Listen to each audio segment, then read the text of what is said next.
Samedi 7 octobre. Comme tu peux le constater, j'ai pas mal tapé dedans, au même titre que la dernière vidéo quand ça a coupé. Petit oubli. Mes remerciements à Marcus et Nogent pour m'avoir aidé à mettre ce putain de châssis sous la bagnole. Pour le coup, on va attaquer la dernière ligne droite. Ludo, Motortech, va venir récupérer le calculateur, parce que vous vous doutez qu'au vu du nombre de modifications, surtout au niveau de l'injection, pour la faire craquer, ça va être compliqué. On va faire un petit point.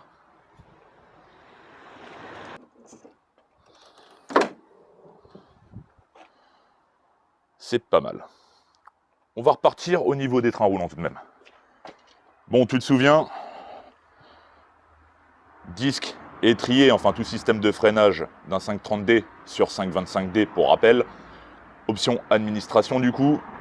Nos amortisseurs des deux côtés bien entendu, neufs d'occasion, en bon état comparé à ce que c'était. Pour le coup ici, il me reste plus qu'à mettre les jantes style 66. Bon là tu t'en fais pas, c'est qu'elles sont sur le break vu que les pneus sur les 16 sont morts. Il me reste également la purge.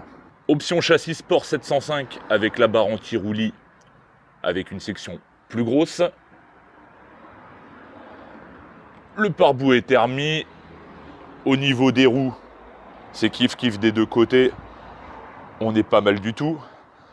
À ce niveau, j'ai laissé ceci. Bon, j'ai pas remis tout ce qui touchait la filtration d'habitacle tout simplement parce que je vais ressortir le DDE.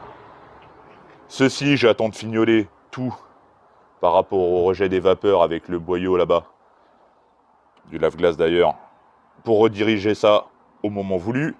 Le faisceau qui avait été modifié avec nos injecteurs du 525D E61 qui a servi de donneuse.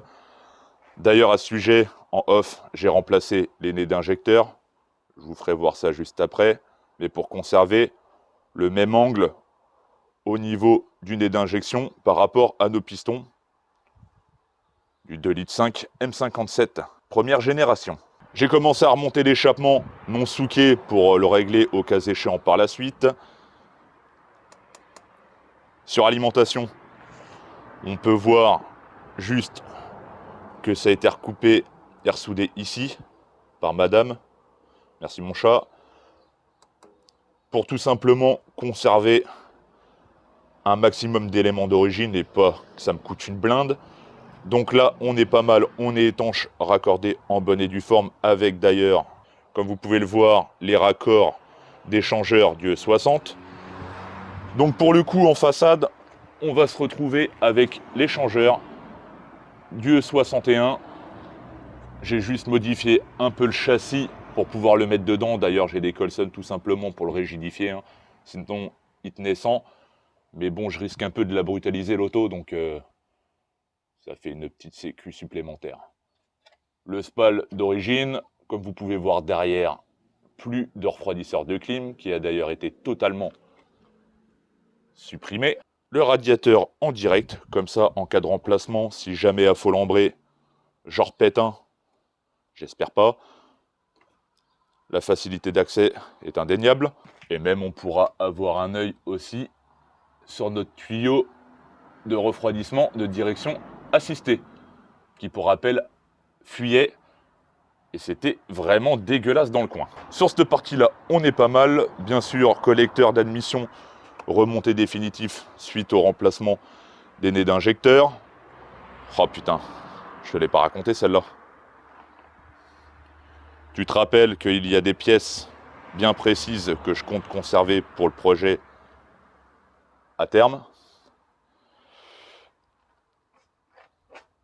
Ma chèvre, j'avais posé un marteau sur la chèvre, mauvais mouvement, le marteau est tombé là. En me cassant un peu ce bout-là, et surtout fissurant le cache-culbut. Réparation à l'arrache, je veux juste que ça tienne une session circuit, et en espérant que ça ne fuit pas. Bien sûr, comme vous le savez, le rail des moteurs N, avec le capteur de rampe à l'avant et non à l'arrière. Bon, ça, je vous invite à voir les autres vidéos à ce sujet. Il ne nous restera plus que le kit d'admission dynamique à terme. J'ai fait un peu le ménage hein, dans tous les coins, genre tous les plastiques qui ne servent absolument à rien, ça dégage. Le capteur de pression de Surel qui va nous permettre de dépasser enfin les 1 bar 4. Donc ça, on va en reparler. Là, à savoir que tout est en fluide. L'huile moteur, l'huile de DA, liquide de refroidissement. Il ne me reste plus qu'à purger le liquide de frein. D'ailleurs, vous allez pouvoir peut-être apercevoir le récepteur d'embrayage au bout. J'allais oublier. J'ai remis, par sécurité, la DA d'origine. Vous savez, j'avais mis celle du E60 qui a plus de pression de service. À savoir que les crémaillères, tout de même sur ce modèle, hein, c'est pas anodin, c'est un peu sensible. Donc pour éviter d'exploser une crémaillère, ou du moins tout ce qui concerne la direction assistée sur circuit, je ferai ça après circuit. Pareil aussi, j'ai remis la pompe à eau d'origine, comme tu peux voir avec option visco-coupleur, que je mettrai d'ailleurs sur circuit afin d'assurer le coup au niveau du refroidissement. Parce que tout simplement, l'angle au niveau du thermostat est différent. Et j'ai beau jouer avec les différentes durites que j'ai en ma possession, au niveau du radiateur, comme tu peux voir, tu as un angle. L'autre était droit et ça fout clairement la merde. Donc j'ai mis ça rebelote à l'origine. Tant pis. À savoir que la pompe à eau et le thermostat viennent du 530D noir. Et c'était récent. Après, je pense que vous connaissez, hein, de toute façon. On avait fait un bon tour. Tout ce qui est circuit, alimentation en carburant, on va attaquer les derniers petits détails. Il ne restera plus qu'ici le boyau qui va au niveau de refroidisseur de carburant. Et pour l'heure, il nous reste support moteur renforcé, comme je vous l'ai dit, vu que j'ai supprimé l'électrovan qui gère le pilotage au niveau des supports. Pompe à essence sous le côté conducteur, la pompe à essence émergée, purge de frein et du coup également l'arbre de transmission. Bon, je pense que ça va finir en 2 vidéos différentes. J'ai hâte. Ah, également, j'allais oublier la barre anti-roulis du châssis sport arrière et également les suspensions qu'elle est avec. J'ai perdu carrément de temps avec le break. C'est pour ça qu'il y a eu un loupé vidéo d'une semaine. C'est que tout simplement, j'ai remplacé la malle arrière, qui avait un petit cancer, sans compter qu'il avait déjà été un peu, comment dire, traficoté. À savoir que j'ai eu le droit du fil de baraque au niveau du passage de faisceau entre la caisse et le haillon. Donc j'y ai passé un petit moment histoire de tout remettre en état. D'ailleurs, s'il n'est pas là, c'est que tout simplement, il est en carrosserie. Les bas de caisse commencent à être un peu fatigués au niveau de la rouille. Donc on assure le coup.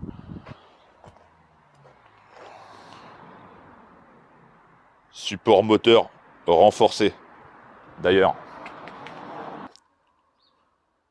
les supports moteurs renforcés hein, qu'on va monter de toute façon. Comme ça, je vous donnerai mon avis. C'est pour ça que je ne mets pas plus en avant que ça la marque.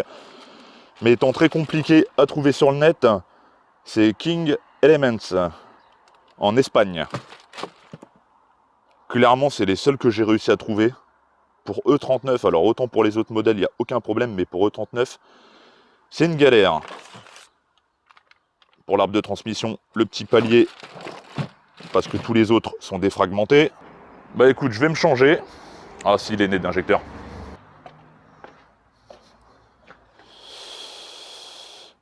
Joint homocinétique, remonté avec de la bonne graisse qui va bien. Je vous expliquerai un peu le déroulé de cette manip également. Dans les nez d'injecteur, là on va retrouver ce... Oula, vas-y descends toi, voilà. On va retrouver ce... Focus s'il te plaît. DLLA 162, donc avec un angle d'attaque de 162, contre les DLLA 145, que j'ai remonté. Également parce que bon, j'ai fait l'entretien général du break, donc j'en ai un peu partout. On va retrouver pompe à essence la plus grosse et celle immergée ici même. Donc pareil, on va faire ce qu'il faut. Comme je vous l'ai dit, vu que le break est parti en carrosserie pour les bas de caisse, c'est un peu le bordel. On va commencer les bails avec les supports moteurs. D'ailleurs, petit éclaircissement là. Par rapport au radiateur, comme je vous l'ai dit, c'était un des points faibles, le refroidissement là, vu que j'ai pété le radiateur sur le circuit. J'ai essayé de claquer celui tout en alu, vous savez, du E60. Le problème, c'est qu'avec la hauteur de l'échangeur et la hauteur du radiateur, on arrivait quelque part par là. Ce qui fait que impossible de fermer le capot. Donc dans ce cas précis, baiser. Pareil pour le spal, carrément trop giant par rapport à la face avant d'une 39. Donc pareil. Mais par contre, le fait est d'avoir viré le radiateur de clim, je pense que ça risque de respirer tout de même un peu mieux. Ça fait un écran en moins, donc plus de flux d'air qui y rentre. Vous en faites pas les loulous, de toute façon, on reparlera de tout ce qui est né d'injecteur. On n'en a pas fini, c'est la version 2.0. Putain, c'est dégueulasse ça. Mais il y aura la version 2.1, donc au niveau des injecteurs, en sachant que c'est pas les injecteurs les plus performants, et on est sur des nez d'origine. Bon, pour nos histoires de support. King Elements, ça ressemble à quelque chose comme ça, avec cette partie-là, je pense que c'est l'emplacement initial par rapport à la dépression. Tel quel, j'ai envie de dire, ça n'a pas l'air trop mal, en sachant que vous avez différentes duretés, au même titre que tout ce qui est en polyuréthane. Donc j'ai pris déjà la coloris noire pour la discrétion, bon, même si l'aspect de discrétion là-dedans n'a plus aucun sens, mais aussi en gros type standard, médium, si je puis dire. Alors pour ça, va falloir virer ces petits éléments là qui protègent le soufflet de la crémaillère par rapport au rotule de direction pour avoir accès aux vis qu'il y a sous et sortes de supports en fixation 3 points qui permettent d'ailleurs d'éviter de toucher la crémaillère, et on va avoir nos supports moteurs juste là. Donc vis par le dessous, vis par le dessus, une sur le latéral et l'autre par le dessus. Et puis écoutez, je suis pas trop fan de base, mais par flémingite aiguë, de prendre le moteur par là pour le lever. Mais bon, écoutez, je sais très bien que ça fait le job, donc ça va se faire comme ça. Sinon, la chèvre aurait été mieux, au moins on le lève par l'anneau de levage. Et puis ça le fait bien. Je vais quand même, vu qu'ici, là, comme je vous l'ai dit tout à l'heure, c'est un peu tendu du string, détendre ça, sinon ça va tout embarquer, ça risque de péter quelque chose, et j'ai pas envie. Et là pareil, au moins ce qui touche la surale, et puis au moins je vais pouvoir le lever tranquille. Tout ce qui est liquide de refroidissement, c'est assez souple pour que ça travaille, donc il n'y a pas trop de problème. Alors, on a la première ici, c'est du combien ça? C'est du 16.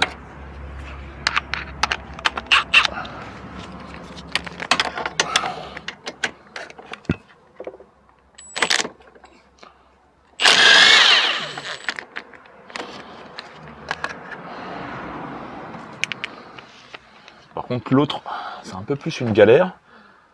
Ouais, tout à fait. L'autre c'est carrément une merde, il y a la crémaillère qui passe en plein dans l'axe. Alors, en prenant le risque que le téléphone il te fasse faire un tour, alors, tu vois, là tu as la vis qui est juste là, il y a la Westgate qui est juste au-dessus. D'ailleurs c'est la raison du pourquoi on y met des supports rigides pour éviter que lui vienne faire des bisous au support. Écoute, la Westgate déjà. Oui, je l'ai enfoncé comme un salaud, moi. Attends.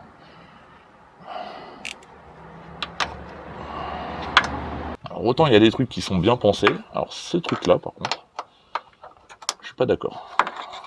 Tu vois, je suis pas d'accord du tout. Heureusement que ça se défait pas trop mal. Allez, on passe sur le dessus.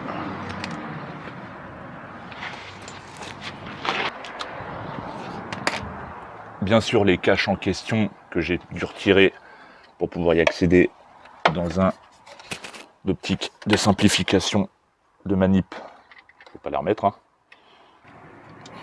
Voilà.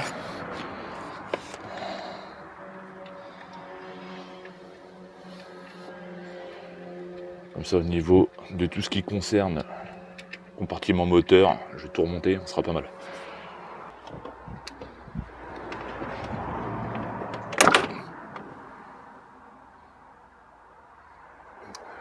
C'est quoi qui a cassé?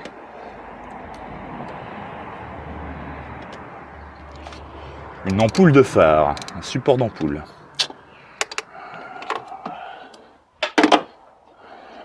Du moment que c'est encore allumé et que ça me met pas de voyant au tableau de bord, je m'en bats les couilles. Hop, voilà. Bon, je déconnecte ce que j'ai à déconnecter. Et on lève. Maintenant, on va lever tout ça.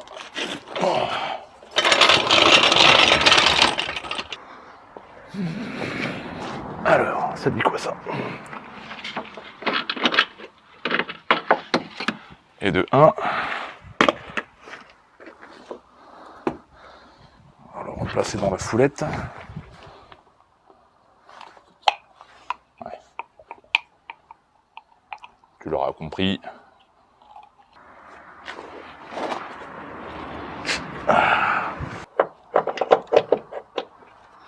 Ok.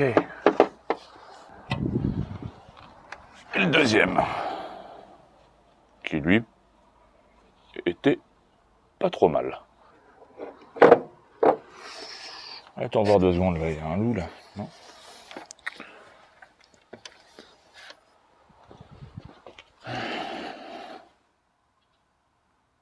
Ah oui, il y a un gros loup là. Je pense que ça va être suffisamment clair en vidéo, en image. Putain, sans déconner. Bah oui, il est plus grand. Oh là là là là, sans déconner les mecs, putain, vous me fatiguez. Oh putain. Tu vois, avant que je te dise que je fais la promotion de quelque chose, j'essaie de tester le voir pourquoi du comment là, mais putain. Qu'est-ce qu'ils ont branlé là? Ça peut jouer en ma faveur cette histoire là, avec l'histoire de la Westgate. Attends, faut que j'essaie.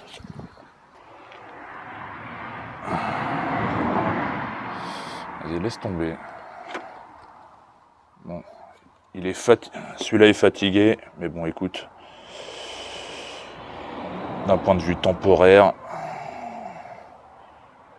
ça va vraiment être une merguez cette machine. Bien, retour sur les supports moteurs là pour le coup. Donc, j'ai remis tout simplement celui d'origine, celui-là étant impossible à mettre, à part en levant le moteur au point carrément de l'incruster dans le tablier du châssis derrière. Donc bon, tu te doutes bien que je suis rentré directement en contact avec King Elements. C'est en cours de traitement, j'ai une réponse rapide, bon, c'est une bonne chose. Bah, du coup, ça sera semi-rigide hein, pour les supports moteurs. On a celui-là, là, pour le coup. Même celui-là, il me fait tiquer. Focus, s'il te plaît.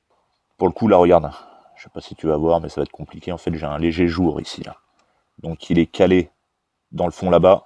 Par contre, ici, il y a un jour. Et vu qu'il est extrêmement rigide, hein, c'est le but, et ben, on a un jour. Donc, je verrai bien quand je vais démarrer le moteur avec les vibrations. Si ça se trouve, ça va se mettre en place. À voir. Et puis, si ça se trouve, il demande à monter côté droit. Donc, à voir. Bon, pour le moment, j'ai laissé ça tel quel. Bah, écoute, on va passer à la pompe à essence. Pour la pompe à essence, au préalable, bien sûr, bon, j'ai racheté les raccords qui vont bien pour être en 8 mm de chaque côté, tout simplement pour rester en durite d'origine. Que dire d'autre? Bah, bien sûr, on va couper, parce que tu as une fiche hein, sur celle d'origine. Attends, j'ai ça quelque part, moi. Ça, c'est l'origine, donc on va rester sur les mêmes départs, entre guillemets. En termes de longueur, ça reste quasiment équivalent. Au pire des cas, on recoupera les durites gentiment. Mais en gros, voilà. La différence de bébé. Là, c'est une 400 litres. Hein. Donc, je pense que ça va être suffisant. Je sais pas si tu te rappelles, mais j'avais un petit code défaut. Pression de carburant faible. suite à la carto, c'est que tout simplement, des fois, ça m'arrivait de plus en plus, à faire forcer de toute façon la pompe d'origine. C'est que j'avais tout simplement un manque de carburant, genre un départ bien violent en première ou en reprise deuxième en montée. Tu sentais que ça claquait, mais ça claquait pas moteur, ça claquait injection. Donc ça manquait clairement de carburant. Donc on va remédier à ce problème avec celle-là. Comme tu le sais, il y a celle qui est dans le réservoir, ici même d'origine, qui elle permet d'envoyer le carburant à celle-ci, qui elle met en pression avant la pompe. Vu qu'on était sur une CP1 et que là on est passé sur une CP3 et de plus une R90, et au vu de la pression d'injection qu'on souhaite augmenter à son max, tu connais le thème de la conso, bref, va falloir que ça lui emmène un max de carburant pour le coup. Donc celle-là, je sais plus c'est une combien, celle que j'ai commandée en AEM, je crois que c'est une 350 litres, ce qui est largement suffisant, et de toute façon celle-là prend le relais avec 400 litres. Pour notre 2,5 litres, on va pas faire un dragster, mais bon, en sachant que ça, à terme, ça finira sur le projet si on vient à faire des choses. On fera un petit point de tout ça, de toute façon, de ce qui va aller sur le projet ou pas. Pour le coup, le cache culbu, malheureusement, ça fait bien chier. Oh. Guette, j'ai une jeune pousse dans la portière. Ouah. Alors, ici, on va retrouver notre pompe d'origine. Ça risque d'être une galère à faire, à filmer et à faire en même temps. Donc je pense que je vais essayer de vous poser de manière strat et puis je vais attaquer ça. Faire de la place, déconnecter. De toute façon, j'avais déjà déconnecté. Je vois là le collier. J'avais pris les devants. Prêt à, bien sûr, virer le cache pour accéder à cette partie. Bon, j'avais déjà joué du framéto là-dedans.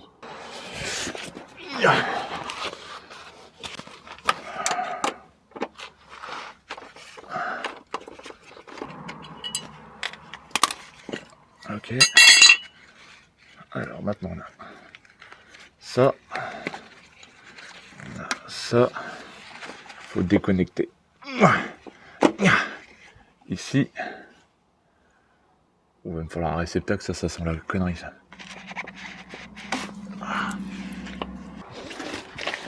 Alors, le flow, c'est par là, vers l'avant. Alors, on a celle-là.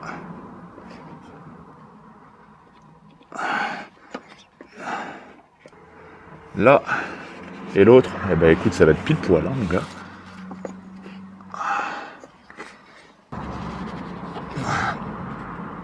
Voilà. Comme ça, les deux, on est pas mal. De toute façon, ça, au niveau du diamètre, c'était mort. On va essayer de le couper ici pour que ça vienne quand même l'épouser au maximum.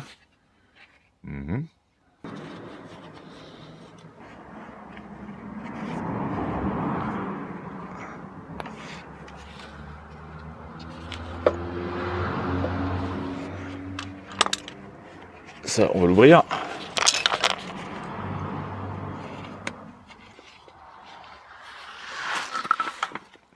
C'est de l'ajustage maison, on va pas se prendre la tête. En coupant les bourrelets sur les côtés, là, normalement, ça devrait le faire un peu mieux. Ouais, ça va être pas mal. Voilà. Tac.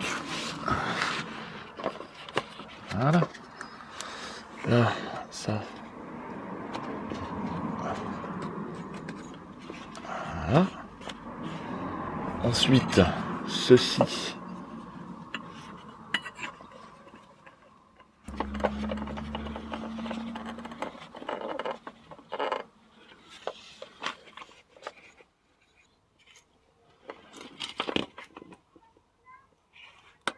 Hop. On va récupérer tout simplement le matos qui a été fourni directement dans le kit. On va pas se prendre le chou. Hop.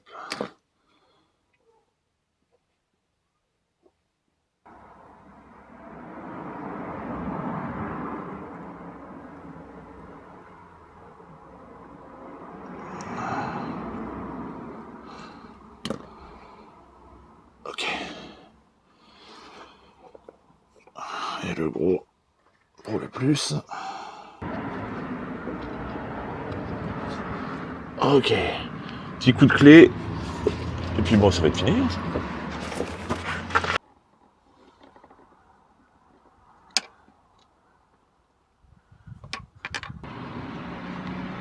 Voilà. Là. Est-ce que j'y mets du scotch, du... Bon, ça va rester comme ça, tu sais quoi. Ouais, ça va rester comme ça. Bon. La première pompe étant ok, on va s'attaquer à la deuxième. Ça tombe bien de toute façon, parce que pour les amortos arrière, et ben, tout ce qui est banquette, ça dégage pour virer la plage arrière. Donc c'est pas plus mal. Allez, go.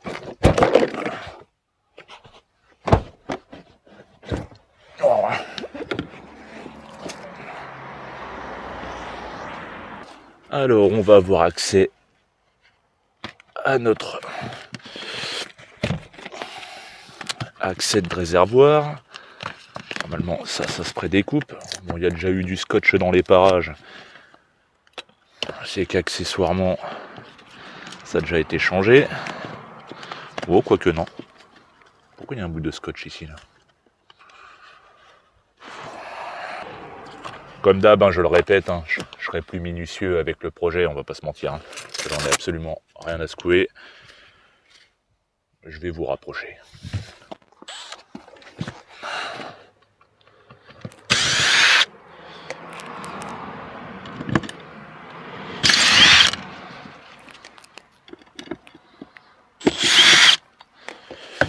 Là,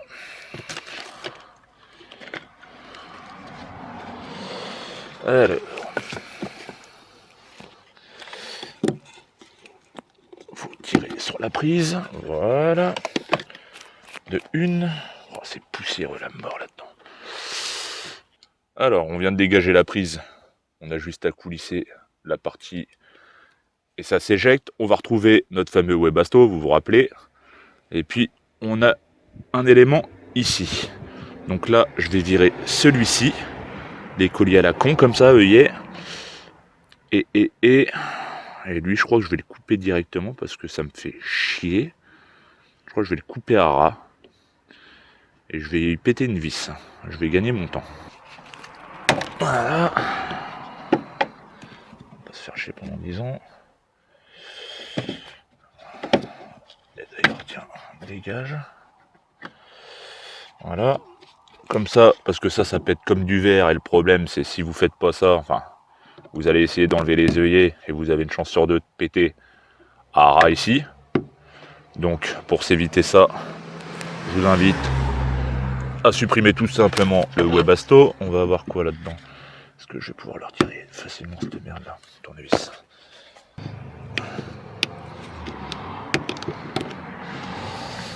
Ah.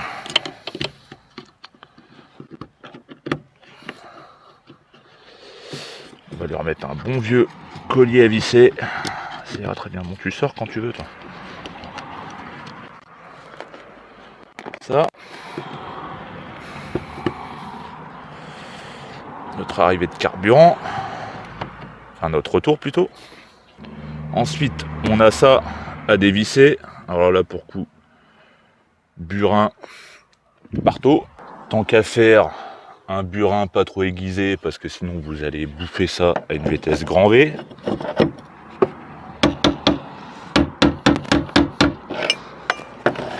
Dans le sens de dévissage.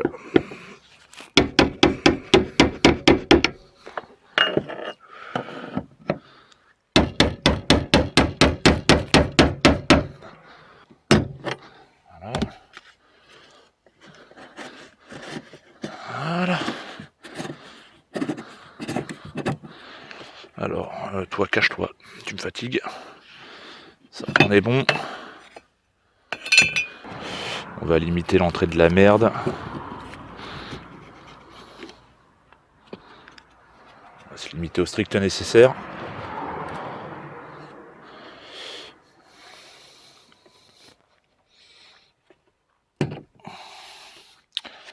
vais enlever mes gants pour avoir mes mimines toutes propres.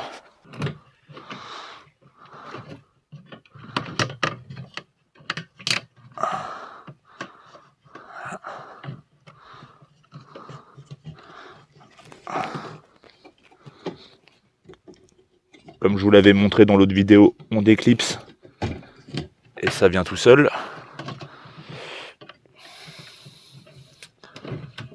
Voilà. Voilà.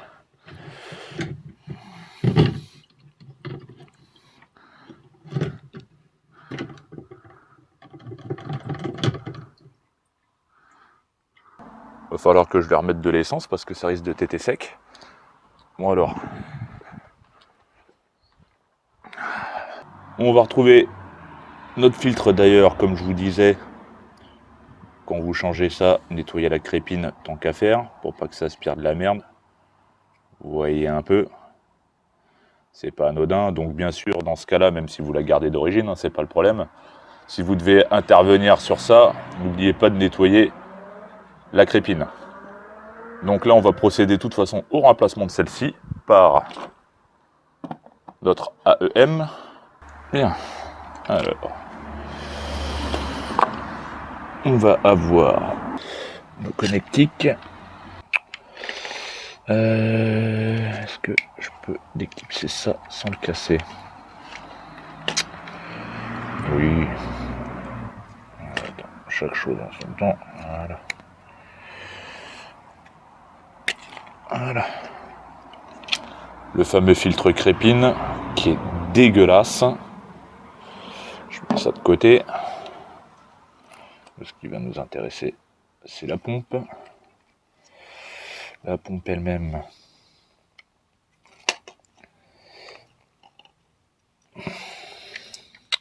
Le petit collier de merde, comme tout à l'heure. Malheureusement, comme tu t'en doutes, panne de batterie. Ce qui fait que tout ce que j'ai filmé est expliqué comme un con depuis tout à l'heure. Bref. Du coup, remis en place. Un petit point quand même. La pompe poussait à l'horizontale, sauf que la pompe AEM pousse à la verticale. Donc le boyau étant à la verticale, pour y plaquer après le tout et visser le couvercle, j'en ai chié. Mais en me démerdant, en poussant, tire-pousse arrache, c'est rentré. Donc au moins, ça c'est fait. Après, hein, rien de compliqué. Le plus avec le plus, le moins avec le moins. Ouah. C'est celle-ci, d'ailleurs que j'ai dézinguée en voulant sortir. Il y avait une autre petite chaussette que ça dans la boîte, la AEM. Donc elle a fini dessus, pour que l'encombrement soit kiff-kiff. Ça c'est l'ancien filtre crépine dégueulasse. Bon, j'ai joué de l'étain et bien sûr gain thermo. Les petites prises qu'on dégageait à défaut de soudure. Que dire d'autre? Bah écoutez, pour les pompes, on est paré. De toute façon, comme je vous l'ai dit, je laisse ça tel quel parce qu'après on va s'attaquer aux amortos et à la barre anti-roulis arrière, ici présent. Et en parallèle, j'ai commencé à attaquer l'arbre de transmission. Donc là, je vais vous sortir également la petite explication. Bon, blanchi, chanfreiné, hein, comme il se doit. Petite explication sur l'arbre de transmission. Donc du coup, à la base, je voulais partir sur celle du E61. Le problème est que le joint homocinétique, l'arbre de transmission du 530D, hein, E39, au niveau de la fixation du pont, c'est exactement les mêmes que le 525D, qui est là-bas. D'ailleurs, la graisse utilisée, comme vous avez pu voir en début de vidéo, c'est celle-ci. La Rhénolite MO2, bon, de la marque Fuchs, vous savez que j'ai un petit faible pour cette marque. Donc du coup, le joint homocinétique, c'est le même. D'ailleurs, bah, tous les joints, c'est une maladie là-dessus. Tous les joints que vous avez pètent, ces joints-là. Donc étant tous pétés, ce qui se passe, c'est qu'on a de la graisse noire normale qui commence à s'évacuer au niveau du pont, ce qui fait que c'est dégueulasse. On croit souvent que c'est l'huile de pont, mais non. C'est simplement cette graisse-là qui se barre par le biais de ce joint. Donc, ça, c'est celui du 60. Je ne sais pas si vous allez capter, mais quand on se met en face d'un des trous, ça va pas. Donc, pour conserver le pont que j'ai monté actuellement, je voulais à la base garder... Il est où? Là. Je voulais garder sortie de boîte Flector et cette partie-là, et y enquiller là-bas au bout, parce que ça semblait pas trop mal, et enquiller en bout la suite calée au pont. Sauf que ici, au niveau de la jonction avec cette partie-là, c'est pas les mêmes dents. Donc ce qui fait que je peux pas faire un mix entre E60 et E39. Ce qui fait que j'ai pris la décision de repartir au point de départ, c'est-à-dire celui de notre arbre de base. Du coup, on repart de notre pont, on garde cette partie-là, qui est d'ailleurs plus long que celle du 530D, comme on avait pu en parler. Du coup, on repart du pont jusqu'à notre jonction. On repart ici, avec la bonne empreinte qui va bien, jusqu'à notre Flector. Le truc, c'est que j'ai pris la décision de rectifier cette partie. Après, au niveau de la prise de décision, je me suis dit au plus près du palier, à défaut du Flector. Si on a un faux rond, je vais éviter d'en avoir, c'est le but de la manip. C'est pour ça que la cornière, ça a l'air perfect, une bonne coupe comme il faut. Faites ça propre. Bon, après, le top, ça aurait été d'équilibrer. Malheureusement, il faut que j'aille loin pour faire ça. Il n'y a rien dans mon coin, donc c'est un merdier. Mais on verra bien. Au moins, si elle peut se déplacer, ça sera déjà une bonne chose dans un premier temps. Donc voilà pour la petite explication. Au niveau de l'arbre de transmission, comme ça, le palier reste à sa place d'origine. Pas de magouille à ce niveau. Parce que oui, si j'aurais mis cette partie-là qui paraît pas mal dans un premier temps, au niveau du palier, j'aurais dû faire de la modif. C'est pour ça que d'ailleurs, j'avais conservé les anciens pour couper ici, rallonger entre guillemets la partie oblonisée et puis le régler comme il faut. Mais au moins là, on sera plus emmerdé, à défaut d'enchaîner des problèmes en tout genre. On n'en a qu'un, mise à longueur de celui-ci, et ça ira bien. Du coup, c'est la fin de cette vidéo. D'un point de vue référencement, les amis, je vous invite à lâcher un petit commentaire, à liker, parce que le problème c'est que y a beaucoup de vues, mais pas beaucoup d'activité, si on peut dire ça comme ça. Et malheureusement, l'algorithme de YouTube veut que pas d'interaction, tu l'as dans le fion. Donc du coup, n'hésitez pas à liker, commenter, ça fera toujours plaisir, et puis ça va me motiver pour la suite, sans aucun souci. De toute façon, je continue, c'est mon kiff, hein. Puis on attend l'année prochaine pour les 10K. Bon allez, je vous dis à très bientôt.